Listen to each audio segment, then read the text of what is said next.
A Bahamian company is making its mark on the local economy. The business is now a major player in the lucrative industry, and its services are also benefiting both private and public entities. Akala Palmer reports on the companies that it's impacting change through technology. Tucked away in Suite 301 of the British Colonial Hilton's corporate center is a Bahamian-owned company called Open Systems Technologies International Bahamas Limited. Entrepreneur Peter Bridgewater serves as president. We're a company we started 14 years ago, providing electronic document management and disaster recovery services to businesses here in the Bahamas. Bridgewater says after 25 years of being buried in paperwork in the banking sector, he was determined to find an outlet to rechannel his energy to making work and life simpler to the benefit of his family, clients, and the wider community using technology. The opportunity, he says, on the local market was ripe for the taking. Using the DocuWare software, the company records and stores information electronically. It gives the customer the ability to be able to scan information and then store that information into an electronic file cabinet that enables them to be able to access that information remotely or electronically. Bridgewater explains there is nothing simple about the process. Consider piles of files stacked high spanning decades, and the ability of Bridgewater and his team to eliminate the clutter by computerizing the information. With technology the wave of the future and the government moving with the times using e-commerce, Bridgewater continues to be busy servicing a number of private and public institutions, including the courts, the Department of Corrections, Cabinet Office, and the Utilities Corporation. We have implemented our DocuWare enterprise content management solution in over 20 companies now that have benefit from it.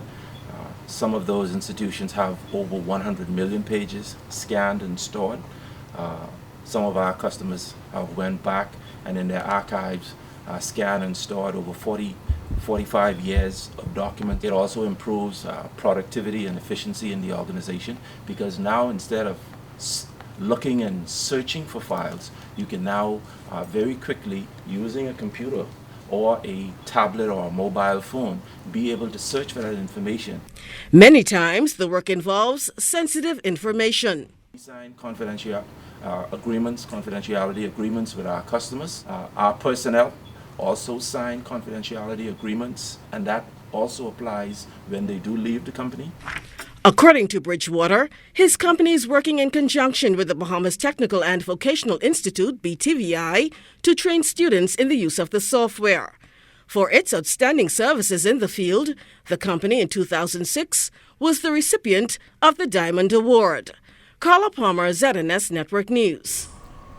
Residents in those southern islands severely impacted by Hurricane Joaquin are still recovering. To help bring further relief to residents, straw vendors and wood carvers at the downtown straw market donated portable stoves to those affected by the Category 4 storm.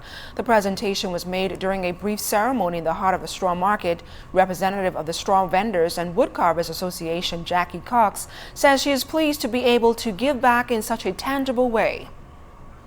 On behalf of the entrepreneurs of the downtown straw market, which encompasses the straw vendors and the wood carvers, we present to you 50 portable stoves along with the fuel for distribution to our needy fellow men. Director General of the Bahamas Red Cross Society, Caroline Turnquest, says the new portable stoves will assist in the rebuilding process. As these persons are now in the rebuilding mode, they're trying to rebuild their homes, they're rebuilding their lives. I am sure that the donation of these stoves will be a blessing to them. And as you know, today you have sown a seed, and I pray that the seed will come back to you.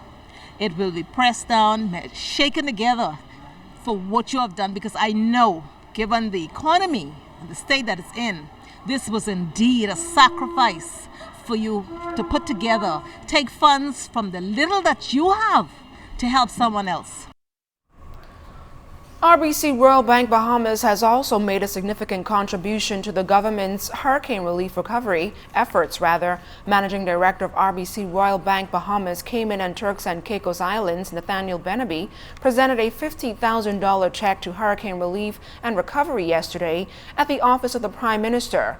Also present for the donation were Director of NEMA Captain Stephen Russell and PricewaterhouseCoopers Partner and Hurricane Relief Fundraising Committee member Gowan Bowe. A local civic group continues to promote reading skills among our youth. The Kiwanis Club of New Providence has been hosting its Read Around the World annual fair for a number of years. The project is one of which the members of Parliament for Pinewood, the Honorable Kaylis Roll, is also throwing his support behind. Roll, along with Kiwanians from the clubs of Fox Hill and Nassau, were on hand to read to the more than 200 children ages 1 to 13 who turned out for the event. Roll said it's something that gives him immense joy. It's nothing for me to come out here on a Saturday and sit down and spend hours with these kids and talk to them about the potential they have that's innate in them. People just need guidance. Young people just need guidance. And I told them when I was in college, I had a motto which said, when I have money, I buy books. And if anything is left over, I buy food and clothing. And just to indicate the importance of reading, the importance of knowledge, the importance of understanding what's going on in your surroundings as well as outside in the outer world. Now, in addition to the reading exercises, participants were also treated to snacks and presented with goodie bags. President of the Kiwanis Club of New Providence, Chantel Kemp, said the event demonstrates the importance of reading. We read to the children, we read them stories, we separate them into age groups so each child will hear an age-appropriate story. We also allow the older children a chance to read to the younger ones. We allow them a chance to make up their own stories so that they can shine also. We're just hours away from the 19th National Spelling Bee competition being hosted at the Atlantis Resort on Paradise Island. Many of the students arrived in the capital last week and have had a busy few days. On Wednesday, a welcome reception was held at the Comfort Suites Hotel on Paradise Island for the Family Island participants by the Spelling Bee Organizing Committee. Thursday morning, participants were in for a treat as they had a few hours of bowling and games at Mario's Bowling and Entertainment Palace. Later that afternoon, they engaged in a chat and photo opportunity with the Prime Minister. On Friday, the preliminary rounds, which included written and oral tests, were held. Assistant Director of Education in the Student Services Division, Petronella Roll, had these words of encouragement for the students. You need to practice how you are going to introduce yourself. You want to sell yourself because you are already winners. You know that, right? Yes. You are already winners. So that means you need to act as though you are winners. Now, if you don't act as though you're winners, nobody else will think that you are a winner. Now, this programming note, you can tune into ZNS TV 13 for the start of our coverage of the National Spelling Bee beginning at 2:30 tomorrow afternoon. Join host Clint Watson for all of the action. Ahead in sports, Exumians blazing the tracks. A look at the competition next in sports with Jared Higgs.